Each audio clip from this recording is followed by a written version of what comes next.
I discovered I was white.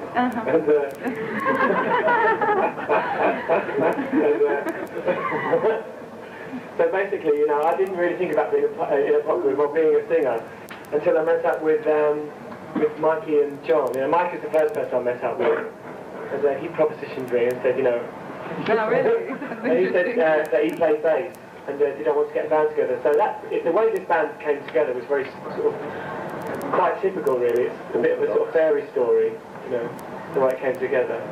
But I don't think I really thought about it until it happened, you know.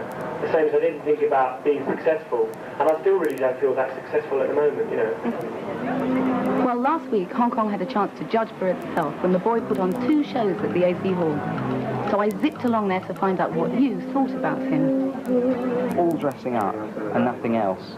And I was the opposite way. I was very concerned with business and the serious side of music, but I didn't really look after my appearance. I always had a nice haircut, but I never really dressed up. And when you meet someone like George, you do look at yourself in a different light. You know, wherever you're a little bit odd, you know, like Oscar Wilde or Quentin Crisp or somebody like that. And now you. I don't really particularly see myself in the same way as them, because I think those people really were fighting for a cause, and I'm not really fighting for a cause because I don't believe that. I think people basically want the same things out of life.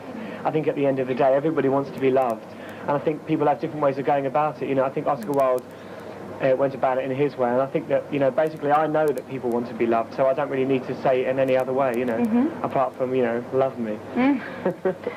So really Culture Club is dealing more in love and emotion rather than sex.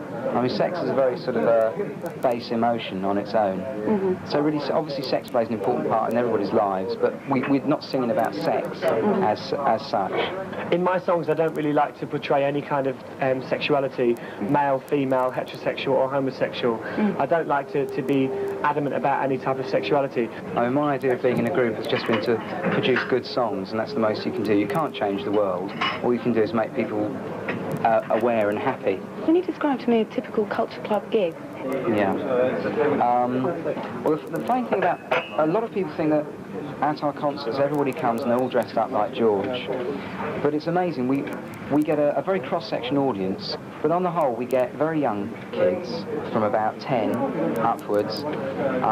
We get parents who bring their kids along. We sometimes get some very old people as well. We get some grannies, because they love George. It's like Liberace. They go, oh, he's so cuddly and lovely, you know. And we just get a very large cross-section of people. And the main thing is there's always a great atmosphere. We never have any violence.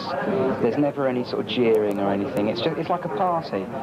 We've always hated that thing where the band's up on stage and it's like a sort of, almost like a religious meeting, you know, where the fans are sort of paying homage to the singer. It's more a party. But lots of people do dress up. And the main thing is they don't have to dress up to come and see us. It doesn't matter. Like as people, you know, I couldn't really care less what people look like, so long as they're nice people. I'm more concerned with people's personalities. They're quite frightened of me, especially people like skinheads and aggressive people. You know, like in England, nobody ever hit me ever in my life. Nobody's ever punched me, because I think that I am something that they can't really think about too much. You know, they look at me. I think it's basically because I do what I do well, you know, and I think it confuses people. I think people think if you take that much effort over the way you look, there must be something more to it than just sort of posing. It's very good working with Culture Club compared to a lot of other bands I work with, because it's quite a democratic band. Obviously, George is the figurehead, and especially because the way he looks, and he's the lead singer. But it's a very democratic band. We all write the songs together. It's very much a four-way thing, and you know, we think, well, wow, it's like terrible, but I think it's important that you cross over to as many people as possible, you know. You can communicate. And I think that, you know, it's far easier to write a song for 10 people than it is to write one for 10 million people. I feel that Do You Really Want to Hurt Me is a great achievement, you know, because when we wrote the song, you know, it was nothing. It didn't mean anything in particular. And now it's sort of like a meal ticket, you know. I mean, I wouldn't be here today if it wasn't for that song, because I think that, you know, a lot of songs, when you write them in a rehearsal studio and you take them to the studio, they lose something. You know, I think that Culture Club songs are much better live. I feel they have more guts live. But Time, I think, came out exactly how I wanted it to.